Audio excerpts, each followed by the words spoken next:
আসসালামু আলাইকুম সুপ্রিয় শিক্ষার্থীরা, আশা করি তোমরা সবাই ভালো আছো। আজকে আমরা যে কবিতাটি পড়ব সেটি হচ্ছে তোমাদের অষ্টম শ্রেণীর কালিদাস রায়ের লেখা বাবুদের মহত্ব। তো আসো আমরা সরাসরি কবিতার দিকে চলে যাচ্ছি। পাঠান বাদশাহ লুদি, তাহলে পাঠান বাদশার নাম কি ছিল? লুদি। লুদির প্রকৃত নাম হচ্ছে সুলতান ইব্রাহিম লুদি। হ্যাঁ, পানিপথে হত, হত শব্দ হচ্ছে নিহত, মানে পানিপথে নিহত হয়ে গেছে। দখল করিয়া দিল্লির শাহী গদি, তাহলে শাহী গদি মানে হচ্ছে সিংহাসন, দিল্লির প্রধান যেই গদি সিংহাসন সেটা দখল করিয়া দেখিল বাবুর। এই বাবুর মানে হচ্ছে মুঘল সাম্রাজ্যের প্রথম সম্রাট জহিরুদ্দিন মোহাম্মদ বাবর, তার প্রকৃত নাম। তো কবি এই জায়গায় বাবুর শব্দটা বলছে। হ্যাঁ, দেখিল বাবুর এ জয় তাহার ফাঁকি, এ ফাঁকি শব্দ হচ্ছে শূন্য। তো বলছে আমি যে দিল্লি আসলে জয়লাভ করছি এটা তো আসলে প্রকৃত আসলে শূন্য, বৃথা। কেন? ভারত যাদের তাদেরই জিনিতে, মানে তাদেরই জিনিতে শব্দ অর্থ হচ্ছে জয় করিতে এখনো রয়েছে বাকি। অর্থাৎ আমি এই দিল্লির মাটি না জয়লাভ করছি, কিন্তু যাদের ভারত সেই মানুষদেরও তো আমার মন জয় করা দরকার। গর্জিয়া উঠিল সংগ্রাম সিং। সংগ্রাম সিং হচ্ছে মেবার রাজ্যের অধিপতি ছিল আর কি। হ্যাঁ, মেবার রাজ্যের অধিপতি ছিল, মনে করো আরেকটা রাজ্যের অধিপতি ছিল সংগ্রাম সিং। তাহলে গর্জিয়া উঠিল।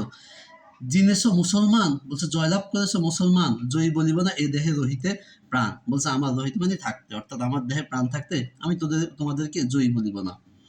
লয় লুণ্ঠিত দন, অর্থাৎ তোমরা কি করো? জয়লাভ যেহেতু করছো, তাহলে তোমাদের এই যে লুণ্ঠন সম্পদ যা কিছু নেওয়া দরকার তা নিয়ে দেশে ফিরে যাও, তোমরা তোমাদের দেশে ফিরে যাও।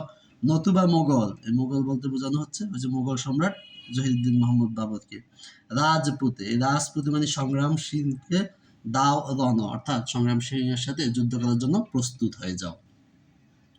খানোয়ার প্রান্তরে, এই খানোয়া কি? মানে আগ্রার পশ্চিমে আরেকটা যুদ্ধের ময়দান। সেই সিংহেরও, এই সিংহ মানে হচ্ছে কি? ওই যে সংগ্রাম সিংহের কথা বলছে, সেই সংগ্রাম সিংহের কথা। তাহলে সেই সিংহেরও পতন হইল বীর বাবুদের করে। শিক্ষার্থীর এই করে শব্দের অর্থ হচ্ছে হাতে। তাইলে সেই সিংহেরও পতন হইল, মানে সংগ্রাম সিংহেরও পতন হইল বাবুদের করে, বাবুদের হাতে। এ বিজয় তার স্বপ্ন অতীত যেন বা দৈব বলে। তো বাবু যে সংগ্রাম সিংহের বিপক্ষে জয়লাভ করছে এটা তার স্বপ্নের মতো, একদম স্বপ্ন অতীত, মানে স্বপ্নের মতো, যেন বা দৈব বলে, মানে হঠাৎ মনে হয় যেন অলৌকিক ক্ষমতা প্রাপ্ত হয়ে এই জয়লাভটা করছে। সারা উত্তর ভারত আসিল বিজয়ীর করতলে, অর্থাৎ সমস্ত ভারত কি হয়েছে? হাতের তালুতে চলে আসছে বাবুদের। কবরে সাহিত্য কৃতজ্ঞ, এই কৃতজ্ঞ তিনটা শব্দ, কৃতজ্ঞ, অকৃতজ্ঞ, কৃতজ্ঞ। তো কৃতজ্ঞ হচ্ছে যে উপকারীর ক্ষতি করে, অপকার করে। তাহলে কবর সাহিত্যকে কৃতজ্ঞ দৌলত বাবুদের আর নাই কোনো প্রতিরোধ, অর্থাৎ বাবুরকে যে প্রতিরোধ করবে, বাধা দিবে, এরকম আর কেউ নাই। দস্যুর মতো তুষ্ট না হয়ে লুণ্ঠিত সম্পদে, তাহলে দস্যুরা কি করে? কোনো অঞ্চলে গিয়ে আক্রমণ করে, সেখান থেকে যা সম্পত্তি পায় সেটা নিয়ে চলে যায়। তো বাবুর এই কাজটা করে নাই, এটাই বলছে যে দস্যুর মতো তুষ্ট মানে সন্তুষ্ট না হয়ে লুণ্ঠিত সম্পদে, অর্থাৎ সম্পদ লুণ্ঠন করে ঝাঁকিয়া বসেছে মুঘল সিংহ। এই মুঘল সিংহ মানে কি? বাবুর। তাহলে বাবুর কি করছে? যে কে বসেছে দিল্লির মসনদে, অর্থাৎ দিল্লির সিংহাসনে বাবুর কি করছে? বসেছে, সে সম্পত্তি নিয়ে চলে যায় নাই। মাটির দখল ওই খাঁটি জয় নয়, বুঝেছে বিজয়ী বীর। এই বিজয়ী মানে বাবুর, অর্থাৎ বাবুর বুঝছে যে মাটি জয় লাভ করাই মানে প্রকৃত জয় না। বিজিতের হৃদি, এই বিজিতের হৃদি মানে হচ্ছে কি? বিজিতের হৃদি অর্থাৎ হৃদয় দখল করিবে এখন করেছে স্থির, অর্থাৎ আমি যাদের অঞ্চল জয় করছি সেই মানুষদের হৃদয় এখন মানে হৃদয় জয় করব সেটাই স্থির করছে।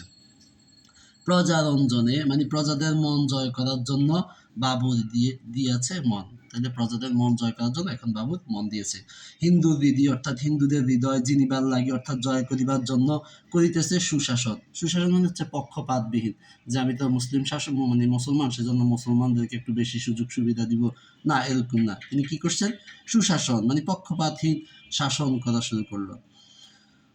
ধরিয়া ধরিয়া ছদ্মবেশ, ছদ্মবেশ মানে প্রকৃত পরিচয় গোপন করা, তাই না? তাহলে ধরিয়া ছদ্মবেশ গুরি পথে পথে খুঁজিয়ে প্রজার কোথায় দুঃখ ক্লেশ। তাহলে গুরি পথে পথে খুঁজিয়ে প্রজার কোথায় দুঃখ ক্লেশ, যে প্রজাদের কোথায় দুঃখ আসে, দুঃখ আছে, দুর্দশা আছে, এগুলা দেখতেছিল, তাই না? ওই যে হযরত ওমর রাদিয়াল্লাহু তাআলার মতো।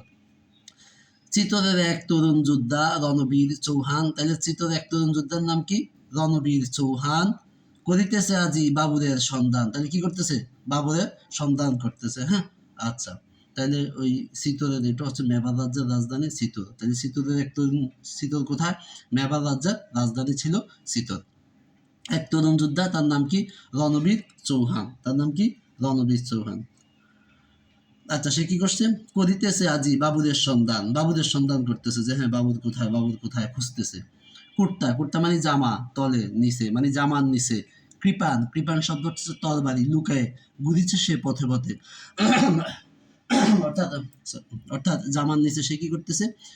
তরবারি নিয়ে তারপরে পথে পথে সন্ধান করিতেছে। কিসের জন্য?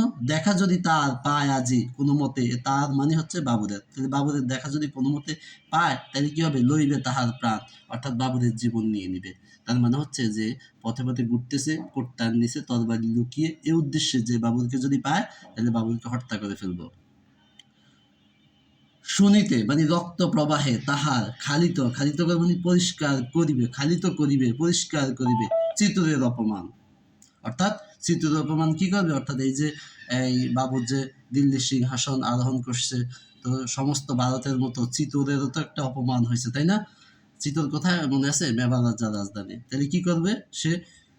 শুনিতে মানে রক্ত প্রবাহ করিয়া তাহার মানে বাবুদের, খালিত অর্থাৎ পরিষ্কার করিবে, খালিত করিবে মানে পরিষ্কার করিবে চিতরের অপমান, অর্থাৎ চিতর রাজ্যের অপমান কি করবে? পরিষ্কার করবে। তো এ পর্যন্তই। পরবর্তী অংশ দেখার জন্য এই পরবর্তী অংশ আশা করি এক দুই দিনের মানে দুই এক দিনের ভিতর দিয়ে দিব। সে পর্যন্ত তোমরা ভালো থাকো, সুস্থ থাকো। আল্লাহ হাফেজ।